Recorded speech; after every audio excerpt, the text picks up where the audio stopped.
नमस्कार दोस्तों, study with Dev channel में आपका स्वागत है। दोस्तों, पिछली वीडियो में हमने भारत में समाज सुधार के बारे में बताया था, जैसे सती प्रथा, दास प्रथा, बाल विवाह, कन्या हत्यावध आदि बारे में हमने वर्णन किया है। दोस्तों, आज हम अलीगढ़ आंदोलन के बारे में देखते हैं। तो अलीगढ़ आंदोलन, इसके प्रवर्तक सर सैयद अहमद खां थे। सर सैयद अहमद खां का जन्म दिल्ली में हुआ था 17 अक्टूबर 1877 ईस्वी में। अलीगढ़ आंदोलन यह सर सैयद अहमद खां द्वारा चलाया गया था। 1857 की क्रांति के समय ब्रिटिश ईस्ट इंडिया कंपनी में ये न्यायिक पद पर थे। जो सर सैयद अहमद खां हैं, जो 1857 की क्रांति जब चल रही थी, उस समय ये ब्रिटिश ईस्ट इंडिया जो कंपनी थी उसके न्यायिक पद पर थे। अंग्रेजों के शिक्षा एवं समाज को इन्होंने नज़दीकी से देखा था, क्योंकि जब उनके न्यायिक पद थे, अंग्रेजों के साथ इनका उठना बैठना, रहन सहन बना रहता था हमेशा। इसलिए जो अंग्रेजों की जो शिक्षा है, उनकी नीति है, समाज को यह इन्होंने नज़दीकी से देखा था। इनके विचारधारा को देखते हैं। 1857 की क्रांति की विफलता से कई निष्कर्ष निकलते हैं। इनकी यह विचारधारा थी, जो 1857 की क्रांति हुई थी, जो विफलता के इनके कई कारण हैं, जो इसके निष्कर्ष निकलते हैं, जिससे अंग्रेजी सत्ता का विरोध की आवश्यकता नहीं थी। ये लोग अंग्रेजी सत्ता का विरोध अच्छे से नहीं किया, ऐसा आवश्यकता नहीं पड़ी इनको। मुस्लिम समाज की दशा में सुधार एवं उन्नति अंग्रेजी सत्ता में रहते हुए की जा सकती है, ऐसी इनकी विचारधारा थी। मुस्लिम समाज को आधुनिक शिक्षा के द्वारा सरकारी नौकरी में भागीदार, ऐसा सोचा। समाज में व्याप्त बुराइयों को दूर करना इनकी यह विचारधारा रही। इनका कार्य क्या रहा? 1857 की क्रांति पर पुस्तक लिखी, असबाब ए बगावत ए हिंद। सर सैयद अहमद खां ने 1857 की क्रांति पर एक पुस्तक भी लिखी है, असबाब ए बगावत ए जंग, जो 1864 ईस्वी में गाजीपुर में साइंटिफिक सोसाइटी की स्थापना की थी। इसी के द्वारा 1864 ईस्वी में गाजीपुर में साइंटिफिक सोसाइटी की स्थापना की थी। अब 1875 ईस्वी में महारानी विक्टोरिया की वर्षगांठ के आधार पर अलीगढ़ स्कूल की स्थापना की गई। 1875 ईस्वी में सर सैयद अहमद खां ने महारानी विक्टोरिया की वर्षगांठ के आधार पर अलीगढ़ स्कूल की स्थापना की। 1877 में मोहम्मडन एंग्लो ओरिएंटल कॉलेज बना। यह जो विक्टोरिया कॉलेज है, अलीगढ़ स्कूल है, यह 1877 में मोहम्मडन एंग्लो ओरिएंटल कॉलेज बना। इसका उद्घाटन लॉर्ड लिटन द्वारा किया गया था, और जिस जगह यह बना था उस जमीन को विलियम म्योर ने दिया था। और यह प्रथम, इस विश्वविद्यालय जो विद्यालय था, इसके प्रथम प्रिंसिपल बने थियोडर बैंक इसके प्रथम प्रिंसिपल बने। यह विद्यालय अलीगढ़ मुस्लिम विश्वविद्यालय 1920 में बना था। यही 1920 में मुस्लिम तो यह अलीगढ़, और कुछ सर सैयद अहमद कथन है कि हिंदू और मुस्लिम एक दुल्हन के दो सुंदर आँखें हैं, ऐसा सर सैयद अहमद खां ने कहा था। दोस्तों, और सर सैयद अहमद खां ने 1885 ईस्वी में भारतीय राष्ट्रीय जो कांग्रेस की स्थापना का इन्होंने विरोध किया था। भारतीय राष्ट्रीय की स्थापना का विरोध किया था।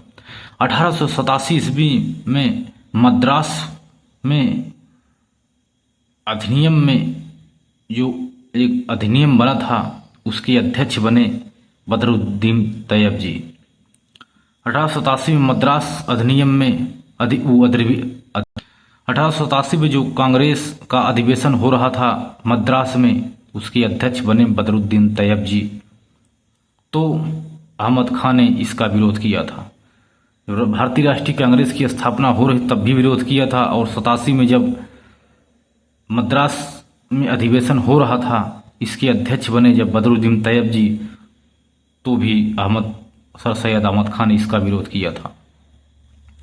1886 में बनारस के राजा के सहयोग से, शिव प्रसाद थे वहाँ के राजा, बनारस के राजा का नाम था शिव प्रसाद, उनके सहयोग से इंडियन पैट्रियाटिक एसोसिएशन की स्थापना की थी। 1886 ईस्वी में ही मुस्लिम शिक्षा सम्मेलन की स्थापना की तथा एक पत्रिका निकाली, जिस पत्रिका का नाम है राजभक्त मुसलमान। 1886 में जो पत्रिका निकाली सर सैयद अहमद खान ने, उस पत्रिका का नाम है राजभक्त मुसलमान। 1887 ईस्वी में इंपीरियल लेजिस्लेटिव काउंसिल का सदस्य इनको बनाया गया, और 1888 ईस्वी में सर सैयद अहमद खां को नाइटहुड की उपाधि दी गई। आगे चलकर इन्होंने पीरी मुरीदी प्रथा का विरोध किया था। जैसे पीरी जो होते थे वो मुरीदी को अपना शिष्य बनाते थे और उससे बहुत काम करवाते थे दास के रूप में। इस पूरी मुरीदी जो प्रथा है, इसका इन्होंने भी विरोध किया। कुरान की टीका लिखा या वैज्ञानिक तर्क दिया, इसमें इन्होंने वैज्ञानिक तर्क दिया सर सैयद अहमद खान ने, जो कुरान की टीका के रूप में इसे लिखा था दोस्तों। इसके बाद दोस्तों हम आइए देखते हैं अहमदिया आंदोलन, जिसे कादियानी आंदोलन के नाम से जानते हैं, और देवबंद आंदोलन। तो जो अहमदिया आंदोलन है, इसके प्रवर्तक मिर्ज़ा गुलाम अहमद हैं। मिर्ज़ा गुलाम अहमद इसके प्रवर्तक हैं, और 1889 ईस्वी में पंजाब के गुरुदासपुर के कादियानी नामक स्थान से इस आंदोलन का प्रारंभ किया गया। यह एक धार्मिक उदारवादी आंदोलन था दोस्त। जो यह अहमदिया आंदोलन है, एक धार्मिक उदारवादी आंदोलन था। यह 1889 में पंजाब के गुरदासपुर के जो कादियानी नामक स्थान है, वहीं से इस आंदोलन का प्रारंभ किया गया था। अब मिर्ज़ा जो गुलाम अहमद थे, इसके बारे में देखते हैं। इन्होंने स्वयं को पैगंबर मोहम्मद साहब के समकक्ष बताया कि मैं स्वयं पैगंबर मोहम्मद साहब का अवतार हूँ, ईश्वर का मैं अवतार हूँ।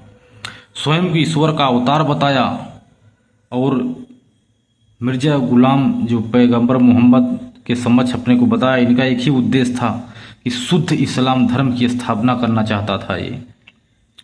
और यह स्वयं को कहा कि मैं ईश्वर का अवतार हूँ।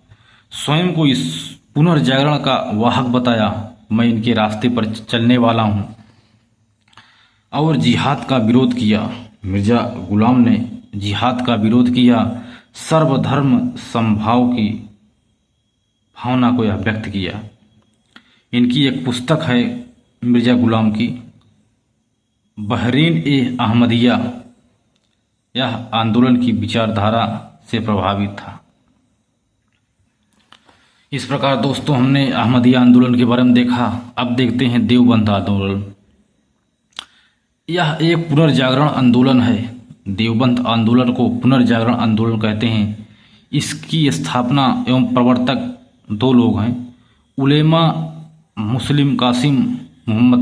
मोहम्मद कासिम और राशिद अहमद नगोही। ये दो इस आंदोलन के प्रवर्तक हैं। देवबंद आंदोलन का एक ही उद्देश्य था, कुरान और हदीस की शिक्षा का प्रसार करना। जो कुरान और हदीस की शिक्षा दी जा रही थी मुस्लिमों को, इस शिक्षा का प्रसार करना, यही देवबंद आंदोलन का उद्देश्य है। अंग्रेजी शिक्षा या पाश्चात्य शिक्षा का इन्होंने यह विरोध किया। देवबंद आंदोलन स्थापना, इन्होंने देवबंद आंदोलन के द्वारा काफ़ी संगठनों की स्थापना हुई थी। दारुल उलूम की मदरसा की स्थापना की गई थी। धार्मिक शिक्षा प्रदान करना, विदेशी शासक के खिलाफ जिहाद, भारतीय राष्ट्रीय कांग्रेस का समर्थन आदि इसका उद्देश्य है दोस्त। सर सैयद अहमद खां का विरोध करते थे ये, क्योंकि ये तो भारतीय राष्ट्रीय कांग्रेस के पक्की विरोधी थे। तो देवबंद आंदोलन जो है सर सैयद अहमद खां का विरोध करते हैं तथा फतवा जारी किया था इनके खिलाफ। देवबंद वहाबी आंदोलन से प्रेरित था दोस्त। इसके नेतृत्व करता है देवबंद आंदोलन के महमूद उल हसन और शिवली नोमानी। महमूद उल हसन धार्मिक विचारधारा को राजनीतिक रूप देते हैं। एक कांग्रेस का समर्थन करते थे। शिवली नोमानी अंग्रेजी शिक्षा का समर्थक थे, यानी पश्चात शिक्षा को समर्थन दिया था। 1894-96 लखनऊ में नववतुल उलूम मदरसा स्थापित किया गया था इन्हीं के सहयोग से। नोट थोड़ा वहाबी आंदोलन के बारे में देख लेते हैं दोस्त। सर सैयद अहमद बरेलवी द्वारा यह चलाया गया वहाबी आंदोलन सर अहमद बरेलवी द्वारा चलाया गया। ये सर सैयद अहमद जो हैं सैयद अहमद बरेलवी मक्का गए और वहाँ अबुल वहाब से प्रेरित होकर के वहाबी आंदोलन चलाया था। इन्हीं के नाम पर इसका एक ही उद्देश्य था, दारुल इस्लाम स्थापित करना दोस्तों। इस प्रकार दोस्तों हमने अलीगढ़ आंदोलन, अहमदिया आंदोलन, देवबंद आंदोलन आदि के बारे में देख लिया दोस्तों। तो मिलते हैं और एक बेहतरीन क्लास में, तब तक के लिए धन्यवाद।